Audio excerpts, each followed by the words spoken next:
आता प्रोटेक्ट करायचं म्हणजे कसा, रेस्ट्रिक्शन ह्युमन ऍक्टिव्हिटीज म्हणजे माणसं जावाच्या नाही, रेस्ट्रिक्शन म्हणजे माणसं जावाच्या नाही. हंटिंग शिकार करावाच्या, किती मारल्या का डुकरा आता सांगा बरं. नाही, ह्या जंगलामध्ये काही जे जनावर दिसून राहिलेले आहे, तुम्ही मारल्या असते का, दिसले असते का? ते वार म्हणून राहिले ना, ते हंटिंग रेस्ट्रिक्शन आहे. लॉंगिंग म्हणजे तिकडे जावायच्या नाही. आणि अनसस्टेनेबल ऍग्रिकल्चर, आता सांगा तुम्ही, अनसस्टेनेबल म्हणजे विनाशकारी ऍग्रिकल्चर करावाच्या नाही. अर्बनच्या लोकवस्ती वाढवल्या पाहिजे नाही. जंगल कोण काटते? एफडीसीएम कोण आणलं? आमच्या उंबर झरेल एफडीसीएम कोण आणलं? जंगल कोण काटलं? आणि आता बप्पर जण म्हणते जंगल काटल्यावर, नाही तर जंगलावर कुठे येऊन राहिले? गावामध्ये. बरोबर आहे. आता मला सांगा, जर काँग्रेसनं, मी तुम्हाला सांगतो, शेड्यूल 5 आणि शेड्यूल 6, जर शेड्यूल 5 जर काँग्रेसने जर खरोखर लागू केलं असतं, तर जे ग्रामसभा असते कोणाची? ट्राईबची. काय असते? ग्रामसभा. एफडीसीएम पहा, कायद्याच्या विरोधात त्याने काम केलेलं आहे, चाहे काँग्रेस सरकार असो नाही तर मग बीजेपी सरकार असो. जेव्हा त्यांनी ह्या आपल्या सडक वर्जनी तालुक्यामध्ये बप्पर जो एफडीसीएम आणला, त्यावेळेस त्यांनी ग्रामसभा घेतली का? ट्राईबची ग्रामसभा घेतली का?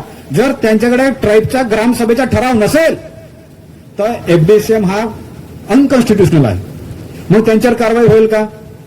कारवाई झाल्या पाहिजे ना, कायद्याच्या गोष्टी ना. Rule against law, rule against law झाला ना, अगेन्स्ट लॉ काम केलं ना त्यांनी, कायद्याच्या विरोधात काम केलं ना. मग त्याला सजा कोण देईल? त्याला सजा कोण देईल? आता मला सांगा, हा आम्ही आपण त्याला काम करतो ना, आळा आणि फाटा आणि शिवार, कशासाठी? नांगरासाठी. एवढ्याच गोष्टी आहेत ना आपल्याला. आमच्या घरी नांगर आहे का? शिवार फाटा आहे का?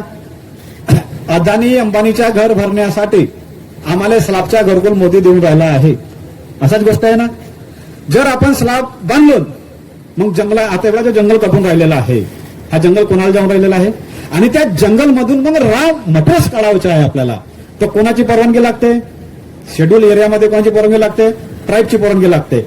मग त्या ट्राईबची परवानगी घेतली आहे का? आता तुम्हाला आता गडचिरोलीमध्ये माईन्स, बरोबर आहे, चालू झालेल्या आहेत. पेशक आहे ना, त्याच्या जमीन द्यासाठी तयार नसत ना लोक. सरकार म्हणजे कोण सांगा बरं? सरकारचं काय डेफिनेशन आहे का? सरकार म्हणजे कोण? मोदी सरकार होय, अनिल अंबानी सरकार होय. सरकार म्हणजे कोण? सरकार म्हणजे आम्ही. तुम्ही कोणासाठी कायदा करून राहिल्या? नाही, कोणासाठी कायदा करून राहिल्या? कॉन्स्टिट्यूशन कोणासाठी बनलेलं आहे? मग आमच्यासाठी कायदा, आमच्याच गोष्टी मानत नाही म्हणजे आम्ही कोण आहो? आम्ही कोण आहो? आम्ही आज बोलू शकतो का? चालू शकतो का? हा क्लासिफिकेशनचे आम्हाला काय घेणं देणं आहे? ह्या वेळेस तपनीमध्ये बसून का क्लासिफिकेशन सांगतो? का नोटिफाईड एरिया सांगतो आपण? नाही, काऊन नोटिफाईड एरिया सांगतो? काऊन सांगतो? याचा अर्थ असा आहे की आम्हाला जरी संविधान असला, आता ते म्हणतात नाही का, बाबासाहेबांनी म्हणलेला होता की जर तुम्हाला महार काय नाही देतील, रिझर्वेशन नाही देतील मागांना, तर मी महाराष्ट्रातून झगडून टाकेल. बाबासाहेबांना असं म्हणलं होतं का, ते संविधान जर चांगला चालला नाही तर संविधान मी जाळून टाकेन म्हणून म्हणलं होतं ना बाबासाहेबांना. आता जाळून का? मग मागावं किंवा महारायो, बाबासाहेबांचा संविधान चालवण्यासाठी आम्ही असे कोणत्या माणसांनी निवडलो? आता गवई कोण? ज्या गवई साहेबांनी जजमेंट पास केला कोण? एससीच हो ना, त्याने क्लासिफिकेशन केलं ना. आणि बेला त्रिवेदी कोण? मग तिने आमच्या बाजूने जजमेंट दिलं तर ब्राह्मणीन हो ना. तिच्या फेअरवेल झालेला नाही ते मॅडमच्या, कायसाठी? की याने जस्टिफिकेशन केलं नाही म्हणून. कशासाठी? क्लासिफिकेशनसाठी. विचार करा, विचाराचा माणूस पाहिजे का जातीचा माणूस पाहिजे? नाही, विचारधारा मोठी का जात मोठी? ह्या दोनच गोष्टी उदाहरण आपल्या समोर आहेत. कोणत्या दोन? Justice Bela Trivedi, justice Bhushan Gavai. मग तुमच्या विचाराचा माणूस कोण? मग काँग्रेसमध्ये जे आपले आहेत. मग आता दुसरा एक मुद्दा सांगू का मी? एज्युकेशन कोण घेतलं? बडोले साहेबांना. एज्युकेशन कोण घेतलं? चंद्रकापुरे साहेबांना. त्याच्यात क्लासिफिकेशन काय पाहिजे? की त्या माणसाला पॉलिटिकल रिझर्वेशन पाहिजे. हा कायदा आणला का? हा कायद्यासाठी कोण लढून राहिले? याच्यासाठी कोर्टामध्ये जावं लागेल का आपल्याला? कशाला जाऊ मी कोर्टामध्ये? हा कायदा बनते ना, पार्लमेंटमध्ये बनते ना, असेंब्लीमध्ये बनते ना, की ज्या माणसाला इंजिनियर बनला असेल, मास्टर बनला असेल, डॉक्टर बनला असेल, IAS ऑफिसर झाला असेल, तो माणूस पॉलिटिक्स मध्ये उतरणार नाही, त्याला तिकीट द्यायचा नाही, तो क्लासिफिकेशन करा, त्याला मी मान्यता देतो. पण आमच्याच ह्या भारत देशामध्ये जरी 15 जागा निघाल्या, पाहून टाका तुम्ही 90चा गॅजेट, कोणताही गॅजेट पाहून टाका, त्याच्यामध्ये आजही 10% भरला नाही, 2% नाही भरल्या. आणि त्या 2% माणसाला जी जागा भेटल्या त्या त्यांनाही नाही भेटल्या पाहिजे म्हणून क्लासिफिकेशन तुम्ही करता. म्हणून हा जो आहे आमचा काय आहे, विरोध आहे. जेव्हा 100 पैकी 100 जागा म्हणजे ज्या 100 जागा निघतील आणि एससीच्या जेव्हा 15 जागा भरण्यात येतील पूर्ण, मग एकाच ठिकाण नाही, चपरशीच्या नाही ना बाबूच्या नाही, क्लास 1 क्लास 2च्या जागा जेव्हा भरण्यात येतील, क्लास 1 क्लास 2च्या जेव्हा जागा भरण्यात येतील आणि त्या जर 15च्या 15 पूर्ण होतील तर मग कॅटेगरायझेशन करायला तरी आम्हाला हरकत नाही.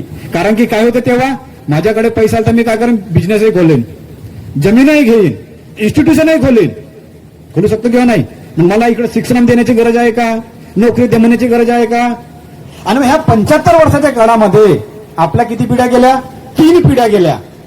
आता रिझर्वेशन ओनली वन्स, किती पिढ्या गेल्या, 3 पिढ्या. रिझर्वेशन किती भेटला, 3%. बाकीचा कोण खाल्ला? मग ज्यानं खाल्ला त्याच्यासाठी आंदोलन करायला पाहिजे. तर हे बटे आमच्या संगत आंदोलन करतात, आमच्याच जातीतले, बरोबर. म्हणजे जातीमध्ये झगड लावण्याचं काम ह्या देशामध्ये काँग्रेस बीजेपीनं केले नाही. आणि यांना लात मारून हकलायचा असेल, आणि ह्या देशामध्ये पहा, एक सांगतो तुम्हाला, आम्ही पूर्ण ट्राईब आहोत. याचा पवार बी ट्राईब आहे, याचा महाराई ट्राईब आहे, पूर्ण ट्राईब आहे. शेड्यूल ट्राईब नाही आहेत. काहून शेड्यूल ट्राईब नाही आहेत? की त्यांनी आपला रीतिरिवाज सोडला म्हणून शेड्यूल ट्राईब झालेले नाही. ज्यांच्या यादीमध्ये नाव नाही ते शेड्यूल ट्राईब, म्हणजे ज्यांच्या शेड्यूल ट्राईब मध्ये नाव नाही ते ट्राईब, आणि ज्यांच्या शेड्यूल ट्राईब मध्ये नाव आहे ते ट्राईब. म्हणजे हुवेर सुद्धा पुस्तक वाचून टाका, बाबासाहेबांनी महाराला ब्रोकन ट्राईब म्हटलेला आहे. आणि वॉन्डरिंग ट्राईब म्हणजे कोण, जे फिरतात ते, ज्याची जनगणना झालेली नाही ते वॉन्डरिंग ट्राईब्स. म्हणजे आम्ही 97% जो पॉप्युलेशन आहे ह्या देशाचा तो काय आहे, ट्राईब आहे. परंतु 10% जो आहे तो काय, शेड्यूल ट्राईब आहे. त्यांनी आपला रीतिरिवाज सोडलेला नाही आहे. आणि त्यांच्या भरोश्यावर हा देश, भारत देश हिंदू राष्ट्र होऊ शकत नाही. लक्षात ठेवाल तुम्ही. कारण की मी कोण आहो, हिंदू महार असे म्हणतात ना ते. पण मी एक सांगतो तुम्हाला, मी हिंदू महार नाही, मी शेड्यूल कॅटेगरीचा महार आहे. शेड्यूल कॅटेगरी, माझी कॅटेगरी कोणती आहे, हिंदू आहे का? जेव्हा तो सेन्सेक्सवाला येत होता आरएसएसचा माणूस आमच्या घरी, आमच्या आई बापाला विचारे, काय विचारत होता, नाव, गाव आणि वय, बरोबर आहे. माझी हिसाबानं नाव, गाव आणि वय. धर्म विचारे का? धर्म विचारत नव्हता. तो आपल्या हाताने लिहे, काय लिहे, हिंदू महार. परंतु आता जसं मला लिहायचं आहे, पहा, हा माझा वैयक्तिक मत आहे, मी कोणाला काही सांगत नाही. माझी सर्टिफिकेट बनलेली आहे शेड्यूल कास्ट, माझी सर्टिफिकेट आहे ना शेड्यूल कास्टचा, शेड्यूल कास्ट मधला महार आहो मी, शेड्यूल कास्ट मधला, बरोबर आहे. हिंदूशीन मला घेण्यात येणार नाही, मी हिंदू महार नाही, मला काय घेणं देणं नाही. आणि बौद्ध धर्म जो लिहायचा नाव तो माझ्या हाती आहे. कारण की मार्गदर्शक आहे तो, मी बुद्धाच्या मार्गाने चालतो ना, मी आचरणामध्ये आहे ना माझ्या बुद्ध, मला काय लिहायची गरज आहे. परंतु सर्टिफिकेट कोणती बनली आहे माझी, शेड्यूल कास्ट महार. महार नाही लिहिली तरी चालेल, त्याच्यामध्ये शेड्यूल कास्टच्या कालामध्ये महार नाही लिहिली तरी चालेल. पण मला काय भेटलेलं सर्टिफिकेट, शेड्यूल ट्राईबचे सर्टिफिकेट भेटते आणि शेड्यूल कॅटेगरी सर्टिफिकेट भेटते. म्हणून मी कोण आहो, शेड्यूल कास्टचा माणूस आहो मी. आणि ह्या ठिकाणी पुस्तक काही बोलायचं आहे, पण माझे 2 विषय होते, त्याच्या मी शॉर्टमध्ये घेतलेला आहो. आणि ह्यानंतर मी आपले 2 शब्द बंद करून, आपण ज्या एवढ्या म्हणजे मोठ्या उन्हामध्ये 40-45च्या वरती तापमान आहे आणि आपण इथे एकत्र बसलेलो आहोत, आपण आपले हे विचारधारा जे आहे ते आपल्या घरापुरतच मर्यादित न ठेवता आपल्या मित्रमंडळामध्ये आपण सांगू.